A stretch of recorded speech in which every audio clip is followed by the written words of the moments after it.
Hello friends. నేను మీ China పిల్లగాడు China నుంచి. ఈ వీడియోలో మీరు చూస్తున్నారు కదా! ఆ గేమ్ గురించి ఎక్స్‌ప్లెయిన్ చేసే ప్రయత్నం అయితే చేస్తాను. ఈ గేమ్ ఏందంటే మధ్యలో ఒక డ్రమ్ లాంటిదుంటుంది. దాన్ని సౌండ్ ఒస్తది కదా! అది ఉంటుంది. దాని చుట్టూ తాళ్ళు కడతారు. దాదాపు 7, 8 మంది పట్టుకొనడానికి వీలుగా అంతమంది తాళ్ళు కడతారు. దానిపైన ఒక బాల్ పెడతారు. దాన్ని వీళ్ళు దాన్ని అట్లా పైకనాలనమాట. మళ్ళది బాల్ పైకి విసిరేసి మనం పట్టుకుంటాం కదా! హ్యాండ్ తోటి అట్లా కాకుండా వీళ్ళు బాల్ పైకి విసిరేస్తే మళ్ళీ వచ్చి దాని మీదనే పడాలి. అది గేమ్ అన్నమాట ఇది. ఇది కాంపిటీషన్ గేమ్. అంటే వీళ్ళు గ్రూపులుగా ఏర్పడతారు. గ్రూపులుగా ఏర్పడి ఎవరు ఎక్కువ సార్లు దీన్ని ఆ డ్రమ్ పైన ప్లే చేస్తే ఎక్కువ సార్లు అందరూ ఒకే విధంగా ఆడితే అది కాన్‌స్టాంట్‌గా దాని పైనే పడుతుంది. కింద పడిపోదన్నమాట. అట్లా అట్లా గెలిసిరనుకోండి వాళ్ళు విన్ అట్లా ఎక్కువ సార్లు చేస్తే వాళ్ళు విన్ అయితారనమాట ఇది. కొంతమందేమో ప్రాక్టీస్ చేయకపోతే అది ఎక్కువ సార్లు దాన్ని డ్రమ్ము పైన బాల్‌ని కరెక్ట్‌గా హ్మ్. పైకి చేయలేరట్లా. ఇది అందరూ ఒకే విధంగా జేయాలి.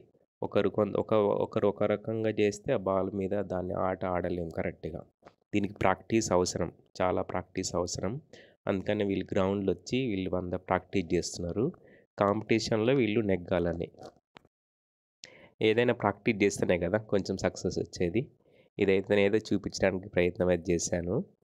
అది ఇది వెరైటీ ఉంటుందనమాట. ఎందుకంటే అందరూ ఒకే విధంగా దాన్ని ప్లే జేయాలన్నమాట. అదే ప్లే జేస్తే ఆ బాల్ పైకి ఎగురుతుంది. అది పైకి ఎగిరినప్పుడు కొంచెం సౌండ్ గూడా ఒస్తదది. అట్లా. అందరూ ఒకే సైడ్ మూవ్ గావాలి. ఒకే విధంగా చేయాలి.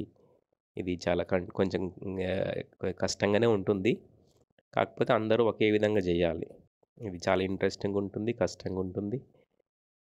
దీంట్లో మాక్సిమం అయితే ఒక 10 సార్ల కంటే ఎక్కువ చేయలేరు. ఎక్కువ ప్రాక్టీస్ చేస్తే 10 సార్ల కంటేనే 10 సార్లు చూసినారు గదా! 2 టైమ్స్, 3 టైమ్స్ కాగానే అది బాల్ కింద పడిపోతుంది. అట్లా అన్నమాట. ఇదన్నమాట ఇది గేము. ఇది చాలా వెరైటీగా అనిపించింది. ఇది మీరు చూసినప్పుడు మీకెలా అనిపించిందో తెలియజేయండి. ఆహ్, ప్లీజ్ డూ సబ్స్క్రైబ్ చైనా పిల్లగాడు యూట్యూబ్ ఛానెల్‌ని సబ్స్క్రైబ్ చేయండి. మళ్ళీ ఒక మంచి వీడియోతో మళ్ళీ కలుస్తాను. కామెంట్ రూపంలో మీరేమనుకుంటారో చెప్పండి. నేను గూడా హ్యాపీగా ఫీల్ అయితా. మంచి మంచి వీడియోలు చేయడానికి నాకు గూడా అవకాశం ఉంటుంది. Thank you for watching China పిల్లగాడు యూట్యూబ్ ఛానెల్. Thank you.